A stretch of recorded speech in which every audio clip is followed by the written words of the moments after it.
Hello and welcome to a Believing Heart podcast, a podcast about video games and the like. I'm your host, Mario 8th. Find me across the internet, all of them at Mario 8th. I mean, social media applications are a little bit shaky right now, but I am still, and will probably go down with the ship, on Twitter. I'm also continuing to be on Tumblr. I never left that one. I'm on this new one, co-host. If you want to see the games I'm playing, I'm on ggapp.io. Or you can find my YouTube channel at youtube.com/Mario8th, or the audio version of this podcast if you're not already listening to it at anchor.fm/Mario8th. So the other day I was on Twitter because I'm going to have to go down with the ship on this one, and I saw, hey, the Day of the Devs is starting 5 minutes ago, and I got real excited because one, I didn't realize it was going to be on again, but then I realized I love indie games and I can't wait to watch this, so let's just jump right into the news with Day of the Devs happened, and a bunch of cool looking games were shown off. So I pulled the article, the recap article from Destructoid.com. Again, all links I'm going to talk about are in the show notes, including this one, where they talked about a bunch of different things, and they started off the showcase, and now I did show up a little bit late, but I caught part of it, and I'm already sold on this game because it's Mina the Hallower, Yacht Club Games' new project. And if you don't know, Yacht Club Games are the folks behind Shovel Knight, one of my most favorite games maybe ever. I do love me a good Shovel Knight. And where Shovel Knight was inspired by NES 2D platformers, Mina the Hallower is inspired by the Game Boy era Zelda games. So Link's Awakening, or the other two games that were made by Capcom, which I've actually never played. Either way, it feels like it's been a really long time since we've gotten a good 2D Zelda game. Yeah, we did get the Link's Awakening remake, but that was already over 3 years ago, and it was a remake. There wasn't anything new in that one. Before that, the most recent 2D Zelda game was A Link Between Worlds, and I think we're getting close to a decade, if not already over a decade on that one. And so I guess we did get the Crypt of the Necrodancer spin-off, but that doesn't count too much.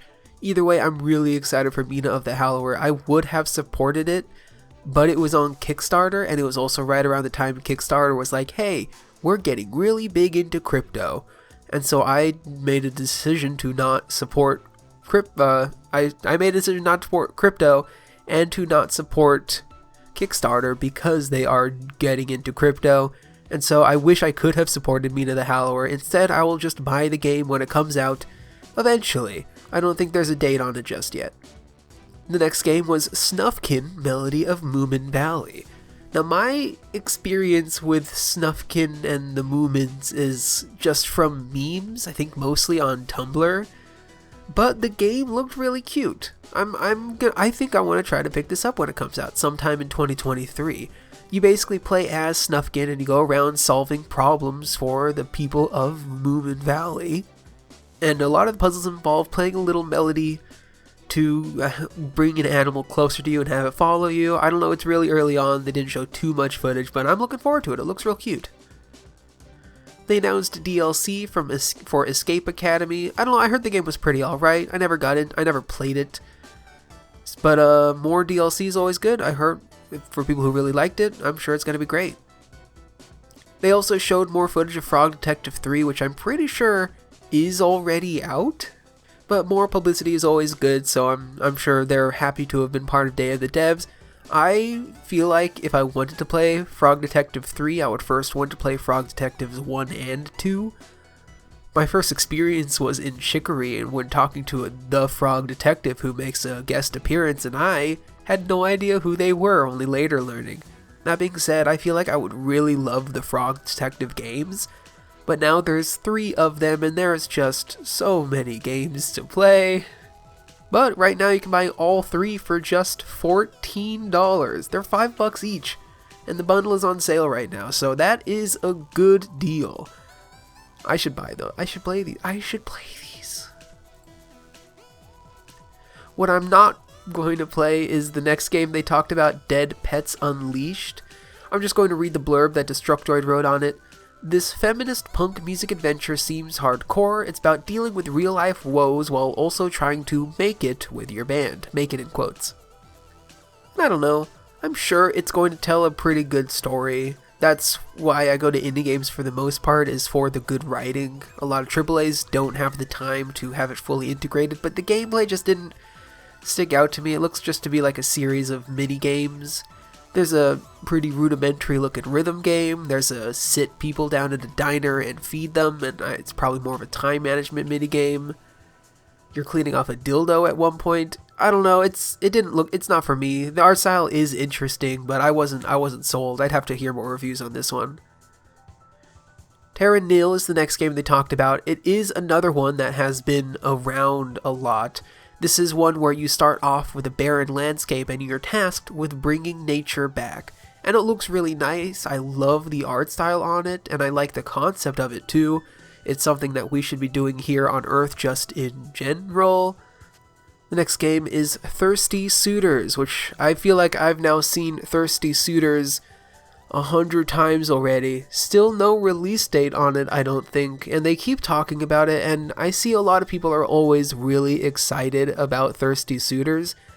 I am not excited about Thirsty Suitors, kind of, at all. Like, I get the concept, and I get why people would like it, but whenever they show any of the mechanics, it just doesn't look good enough for me. And then the core concept of you have a bunch of exes and now you have to, and then you broke up dirty with them, is just not something I can relate to. And just the skateboarding doesn't intrigue me, the RPG doesn't intrigue me. I don't know, I'm sure a lot of people are going to really love this game. It keeps getting shown off, it's just not for me. Colossal Cave seems interesting. Apparently, industry pioneers, which I'm reading from Destructoid, Ken and Roberta Williams, who are people behind the King's Quest games and, what's their company called? Sierra Games, the old PC adventure games, was originally owned by Ken Williams, and Roberta helped write a bunch of those early King Quest games and all those classic all those classic PC adventure games, and they are reimagining the game that inspired Roberta to start making games in the first place, but with pretty rudimentary, I would say, looking 3D graphics now. It's not like a new game by any means. It looks like it could have been released anywhere in the last 20 years. But I'm interested in it. Obviously, Roberta is great at making video games. She made some of them all-time classics. How is that going to translate in the year of our Lord 2022? I guess we'll see whenever it comes out sometime eventually. Surmount is a climbing game. It looks like it's going to be like easier than getting over it with Bennett Foddy. It didn't look the most interesting to me either. I mean, again, I like watching these. Not all of them are going to be for me though. It looks neat. It looks like a lot of people are going to have a lot of fun. It's a either 1 or 2 player co-op game where you kind of swing around in circles and try to climb up a randomly generated mountain, I want to say, or procedurally generated mountain between different levels, I think, and you can talk to people in the levels. It looks cute. Gunbrella is another game that has been talked about a few times before. I want to say it's a Devolver Digital game. It looks real fun. It's amazing pixel art on this one. You're a gruff guy with an umbrella that is also a gun, and you're on a revenge mission. And you do a lot of shooting. I think you can float with the umbrella, you can block bullets with the umbrella, but you also shoot people with the umbrella while you're not blocking, and it looks neat. Now, the next game they talked about, Evolutus Duality, I really was turned off by it. It has this interesting, almost rotoscoped looking animation style, and it seems to be like a fighting game, probably more cutscene based. Maybe there's some platforming and stuff, but you control this woman who is a fighter, and you control the fighting inputs, but it's all hand animated, and it is just brutal to look at. I started getting squeamish with this animation. It's just it's a little more realistic than realistic should be, if that makes any sense. Like, there's a part where she gets stabbed in her hand, and then it shows her face contorting in pain, and I felt so uncomfortable. And if this is the sort of thing they're showing off in their trailer, then I am not on board for this game at all. I hope it's good, I hope people like it, but I just can't with it. They're releasing an Atari collection called Atari 50, the Anniversary Celebration. They're remaking a few games, while also bundling a whole bunch of other games in a package. I'm not the biggest fan of Atari. I'm not old enough to be the biggest fan of Atari, but hey, it's neat to see these games coming back. Now, Slime Heroes was a game that I was really interested in. It seems to be a Zelda-like top-down adventure game, except now, Slime Heroes, you're controlling a little slime.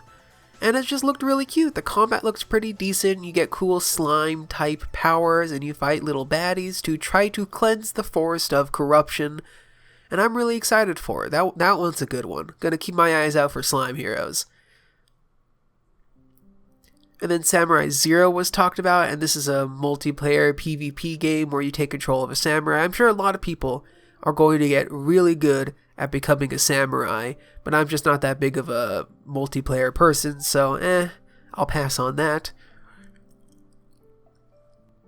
And then there was a game, Sunshine Shuffle, where you play as a detective, maybe, who is trying to do something. I don't know. I heard the premise when they were talking about it, and then it kind of went in one ear, out the other, and what didn't just went straight over my head. It's a convoluted premise, but it winds up just being a gambling game with cute animals. I don't know. I'm not much into card games, but hey, this one looks interesting at the very least. Now, the creators behind What the Golf are making What the Bat, which is a game where you are a kid who has baseball bats for hands, and you have to do daily tasks with your baseball bat hands, and it looks really funny. It really makes me want to go back and actually play What the Golf. I've heard amazing things about it, but I just never got around to it, and it makes me sad that I can't play What the Bat because it's a VR game. And I don't have VR. And finally, they are putting out an almost Chrono Trigger-esque inspired, seemingly RPG called Sea of Stars, and this one looked great. The pixel art looks fantastic. There's not enough good RPGs out there in this style anymore. Not much more to say about it. Sea of Stars looks great. I can't wait to play it sometime in 2023 is what they're aiming for. And that is it for the Day of the Devs showcase. They also had a thing this past weekend where if you were in San Francisco, you could have gone and played 100+ different games they had on the show floor. I don't live in San Francisco. I don't know if that's unfortunately or not. If I were to choose another place to live in, I don't think it would be there. But either way, I wasn't able to go. And anyone who could have gone, I bet they would have had a great time. But yeah, that is it for Day of the Devs. Up next, Final Fantasy XVI is okay with dragons and magic spells, but brown people are too unrealistic. Now, I linked in the article from Kotaku, Final Fantasy XVI dev has a terrible answer for why the game is so white. And I don't have much more to say on it other than what the article says, but basically the gist is, Yoshida, the main person behind Final Fantasy, they're the ones who revived Final Fantasy XIV, and a lot of people praise him for saving the franchise, is the main person who's behind Final Fantasy XVI, and they just had terrible things to say about why there's no brown people in Final Fantasy XVI, deciding that it would be historically inaccurate that this region is based on regions that are only white people in, and it's just completely ignoring actual history, where brown people just so happen to exist throughout all of history. And it's just really frustrating. I recommend reading the article. They go into a lot more why this is absurd. And I'm just disappointed with it. Especially since I like Barrett. Barrett is obviously one of the best characters from Final Fantasy VII Remake. That's the only one I've played. And then now, like, so many years later, they're like, no, we cannot have black people in this world. That would be antithetical to the history of what we're basing this fantasy game with magic and spells and dragons in it. It's just an absurd argument.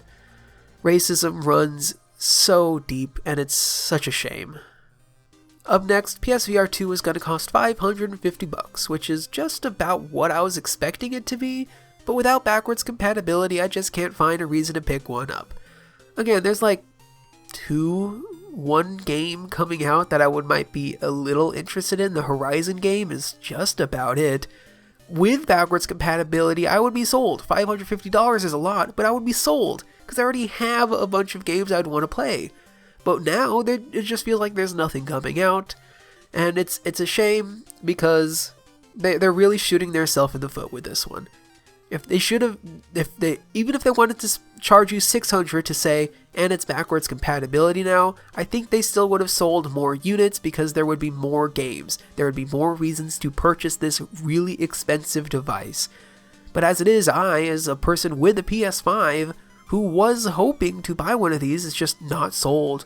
I'm not sold for so long because there's just no games for it. There's just no games for it. I'm not going to buy a $550 device to play a game. That's ridiculous, Sony. Come on. And finally, Nintendo is going hard in on mobile gaming. Again, in 2020, Nintendo decided that they're going to cut back with their mobile division, that they were kind of done doing that. They're going to focus on more console stuff. And then on the 8th, which is today as I'm recording, yesterday as this releases, they just announced in their earnings conference that they are partnering with DNA, DNA, that sounds right, except it's a DE. The people who helped them with their initial batch of mobile games, that they are combining to make a company between the two of them. They're calling the joint venture company Nintendo Systems, and it's going to help them to, and I quote, research and development as well as operations to strengthen the digitalization of Nintendo's business in addition to the creation of value-added services. I love corporate speak and sarcasm. I don't know, they're going to make more Nintendo stuff on the mobile games. Now, DNA has helped make a few games I have played. They made Miitomo, Super Mario Run, Fire Emblem Heroes, Animal Crossing Pocket Camp, Mario Kart Tour, and then the IGN article I pulled just says, and more. I don't know what and more would even be. Maybe the one that they canceled the other day? I think that's pretty much all of them, not the other day. It was the gacha game. Well, a lot of these are gacha games. Dragalia Lost. Oh, and maybe Dr. Mario World? Those would be the only other two. I feel like they should have just listed those, but maybe... Either way, they're behind a lot of the Nintendo stuff. Because Niantic is doing Pokemon Go and Pikmin Bloom. Which would make me guess that the others, two of which are cancelled, so maybe that's why they're in the and more, because Dragalia Lost and Dr. Mario World is no longer operational, you can no longer play that. But they also mentioned Miitomo, which you also can no longer play. I don't know why am I critiquing this IGN article. Either way, they made a lot of these games. I think some of them were pretty good. Miitomo was fun for a time. Super Mario Run was pretty solid. Animal Crossing Pocket Camp was a little too gacha game-y. They made me want to spend more money than I wanted to do. And same goes for Mario Kart Tour, although some of the Mario Kart Tour was definitely okay. And, I think maybe I should go back now that the pricing model has changed. Either way, I guess we're going to get more Mario apps, more Nintendo apps on more Nintendo games or more Nintendo apps. They didn't really specify games, but DNA has worked on mainly games at this point, so we'll see, but they're still going to do the app thing. Again, they stopped and now they're doing it again. And that is it for the news that I pulled for this week. As for what I've been doing, it's not that much. Because I am waiting for, later today, to watch, for God of War to come out. Also the new episode of Andor, really excited for Andor. The show has been great. It's been great so far. some of the best Star Wars we've ever gotten, definitely the best Star Wars since Disney bought it. But God of War is also coming out today. I'm going to pick that up, I hope, if I can get a physical copy somewhere. I didn't pre-order it in time, so I couldn't get it delivered today as this releases, so I'm going to have to go to a Target or something. Either way, I didn't want to play anything before God of War came out, in case I wouldn't be able to complete it in time. So what I've been doing is I've just been editing Super Mario in Review, and I'm weeks ahead, and I finished all the audio. Just yesterday, so Monday, the Monday before this released, I actually recorded the final episode. I recorded all the game reviews in August, and 2 days ago I just recorded the final audio where I make my complete list, and I have a complete list of the best Mario games. And now I've edited all the audio, and I'm working on the video. I finished my next video coming out this Saturday. It's about Super Mario 64 on youtube.com/Mario8th. And I've already finished the one on Sunshine for 2 weeks after that. And I'm gonna try to get another one today, just to give me plenty of time to only focus on God of War, I guess. But also, I just want to be ahead again. But that's all I've been doing, and that is all for this podcast. I hope you enjoyed. Again, anything I talked about is going to be linked in the show notes. Along with that are all the links to my socials. With a reminder, I'm still on Twitter for now, Tumblr co-host ggApp.io, and you can find my YouTube on youtube.com/Mario8th, or the audio version of the podcast on anchor.fm/Mario8th. I hope you enjoyed. If you did, maybe leave a rating somewhere, or a review. I heard iTunes reviews help a lot. Or leave a comment if you can leave a comment somewhere. And I hope you enjoyed, and I'll see you next time.